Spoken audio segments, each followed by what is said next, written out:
Hey, Lisa, wake up right now. I have to talk to you about something really, really important. Nick, it's 3 in the morning. What are you doing trying to call me on the phone right now? It's because I have something huge that we need to talk about right this instant. You know how you met my friend yesterday? Oh, are you talking about Emily?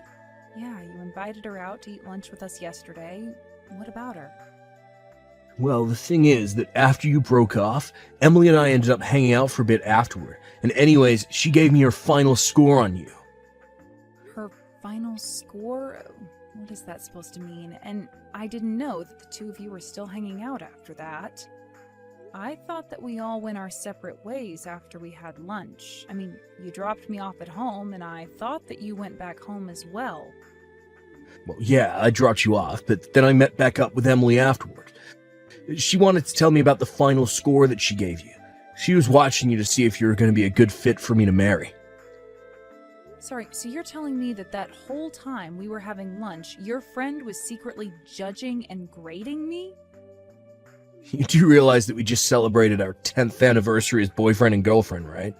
Don't you think it's about time that you and I finally got married? Of course, I realized this would be a really big decision for the both of us, so I asked my friend to try and give me an unbiased third-person perspective on you. So if I understand this, you're telling me that the whole reason you invited your friend and introduced her to me was so that you could have her rate me? Then again, I did think it was really weird that you were even introducing me to one of your friends in the first place, since I haven't really met any. But Emily is a really, really good friend of mine, and we've known each other since we were in elementary school. So that's why I wanted her to administer the final test to you. Well, okay, I guess that sort of makes sense. How did I do then? Did I pass in Emily's eyes? No, Lisa. I'm afraid you didn't pass at all, actually. And that's why I think that you and I should break up. Wait, what? You're telling me that Emily told you that you and I shouldn't get married? That's right. She was very honest about her opinion, and she said that you just wouldn't be a good fit for me. She told me that I would be better off looking for a better woman than you. So, I'm sorry, but that's why you and I have to break up now. I realize now how much better I could be doing. But, hold on. You mean that you're really going to break up with me because a friend told you to? We've been together for a whole decade. You can't just subject me to some test I don't even know about and decide to end it all because I didn't pass it. No, this isn't just some arbitrary thing I was putting you through. Surely you can understand how well a friend I've known as long as Emily would serve as a judge of character for me and anyone I was dating.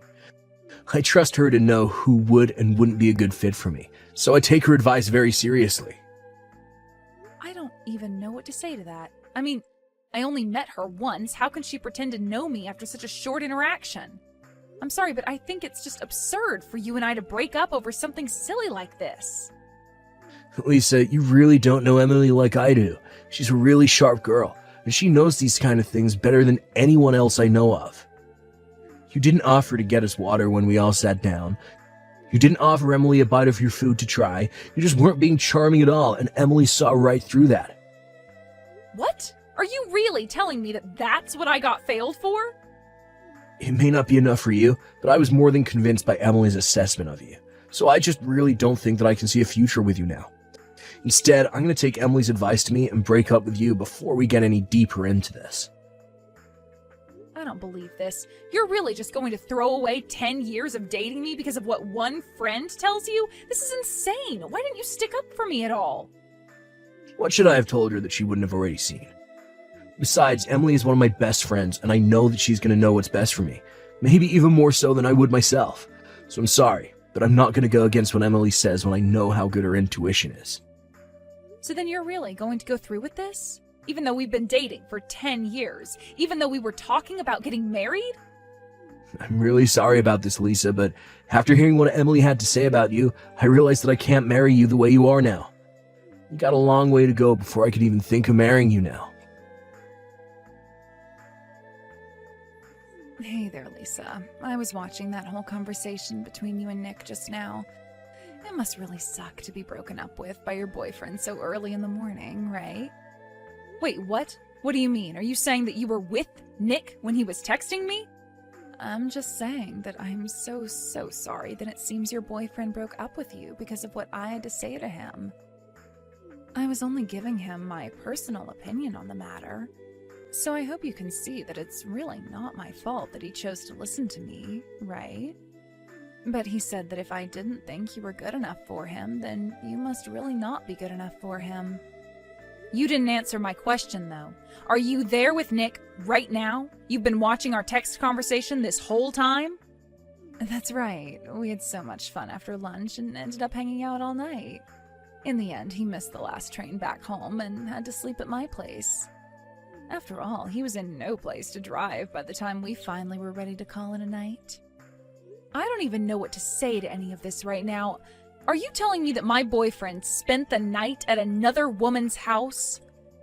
Only to text me early the next morning and tell me that he was breaking up with me? That's right, but don't let this get you down.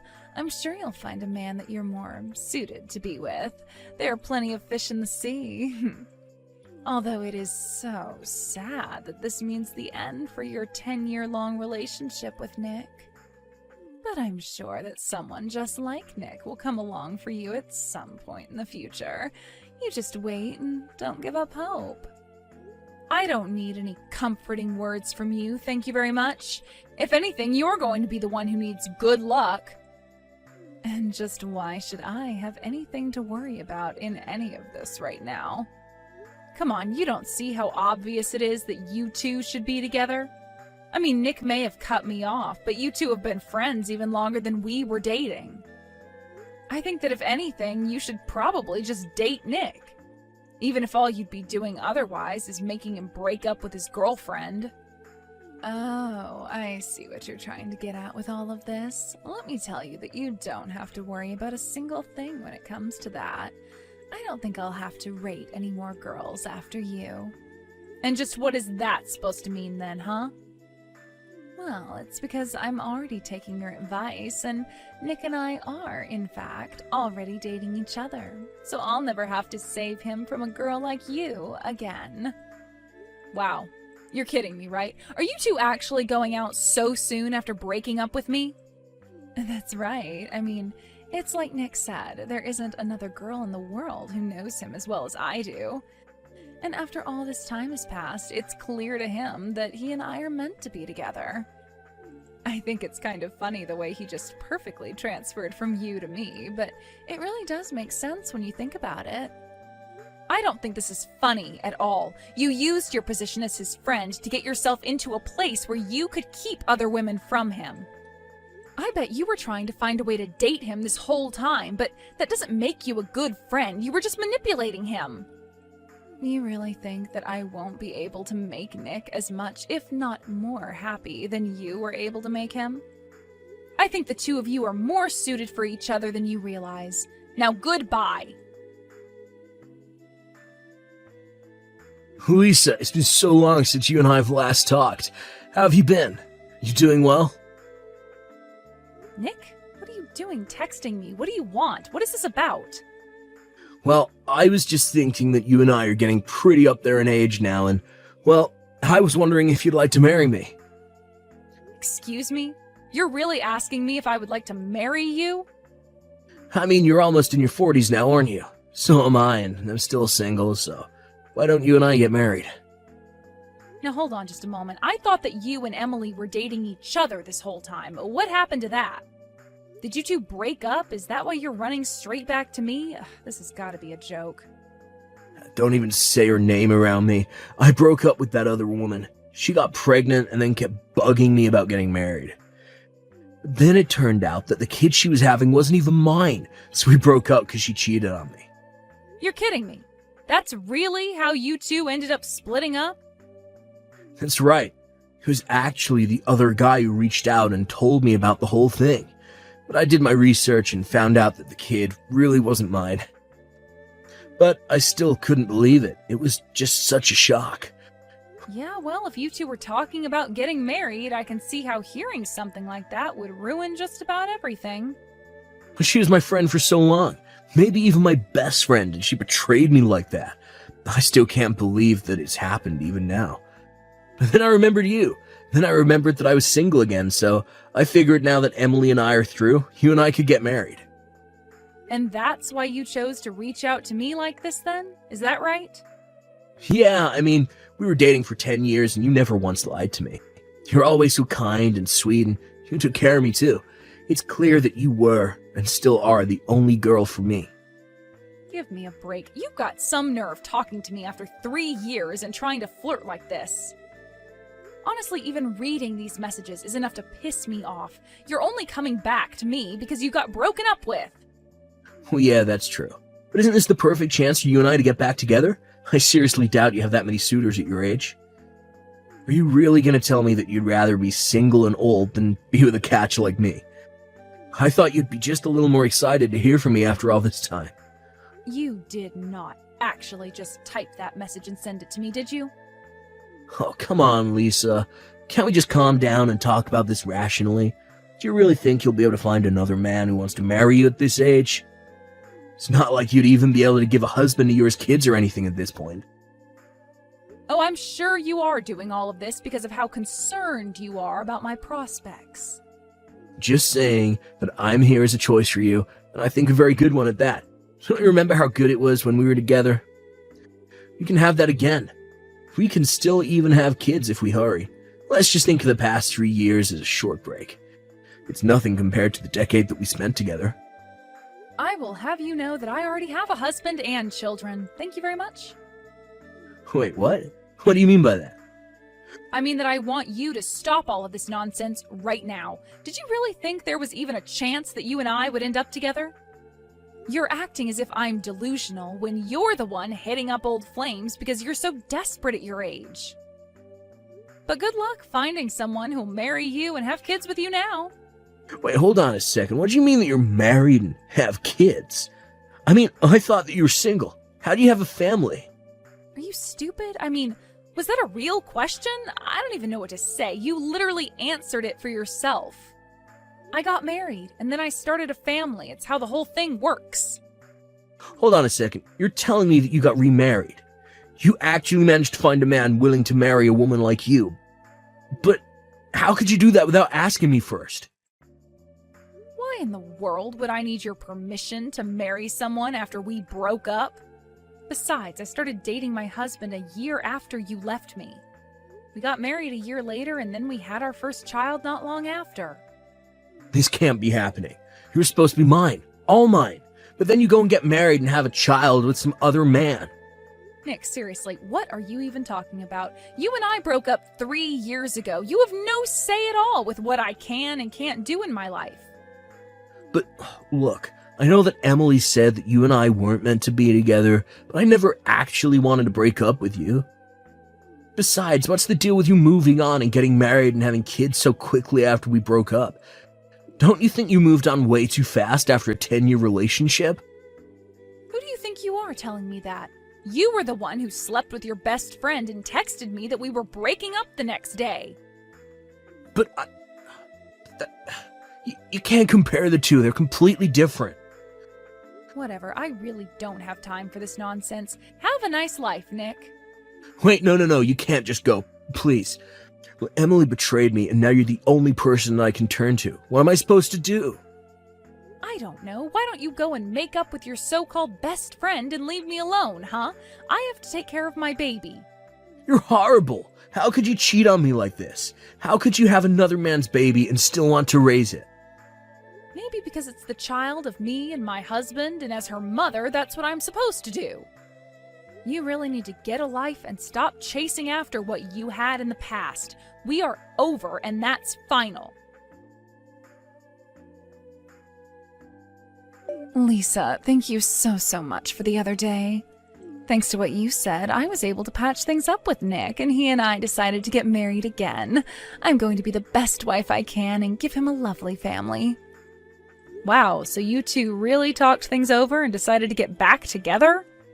That's right. He said that you really put his feet to the fire and made him think about a lot of things. He said that he realized it was his fault for pushing me into the arms of another man. And he also took responsibility for me having another man's baby as well. I don't know what you said to him, but thank you so much for convincing him to get back with me. I really didn't do anything for you or him, but whatever. I hope that you two get it right this time.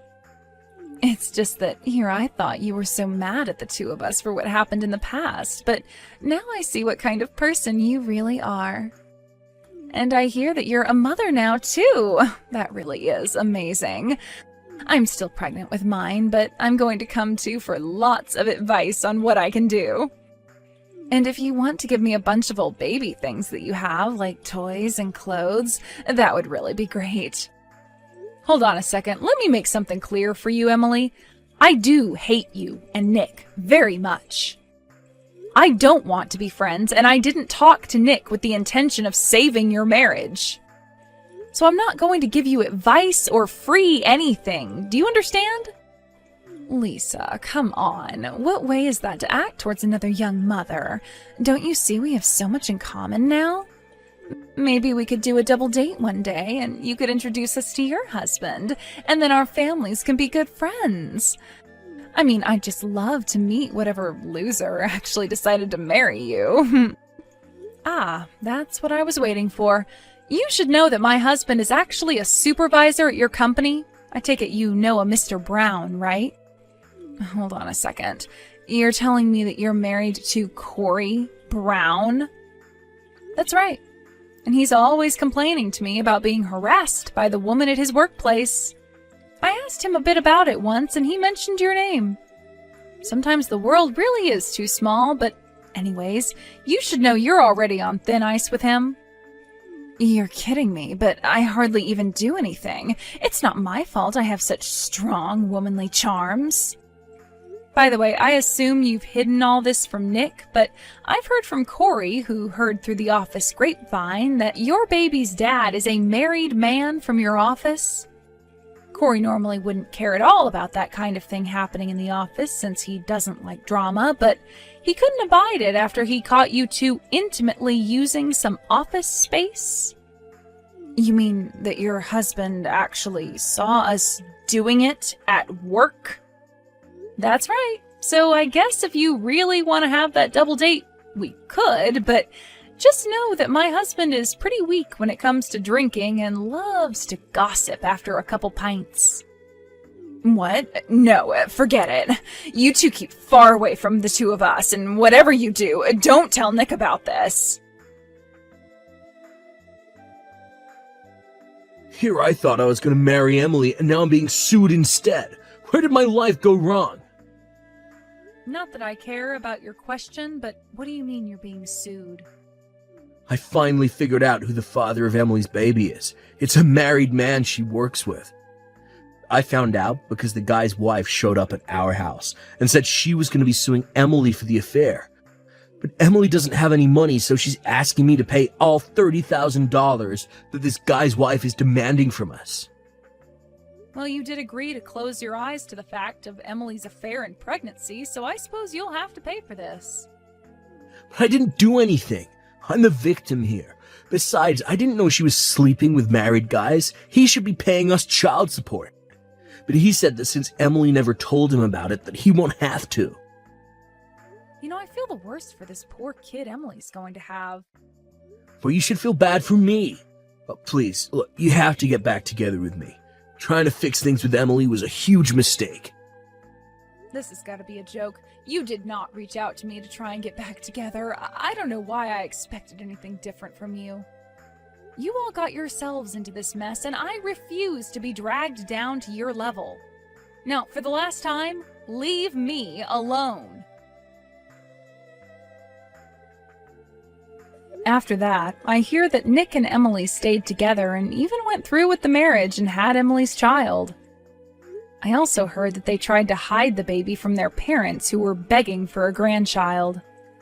Meanwhile, Nick had to pay for Emily's lawsuit and lost $30,000 for it. They couldn't keep the child a secret forever, and before long, Nick had to beg to his parents for help taking care of it. In the end, Emily and Nick had to move in with his parents in order to get the help they were asking for. I haven't heard a word about or from either of them since then.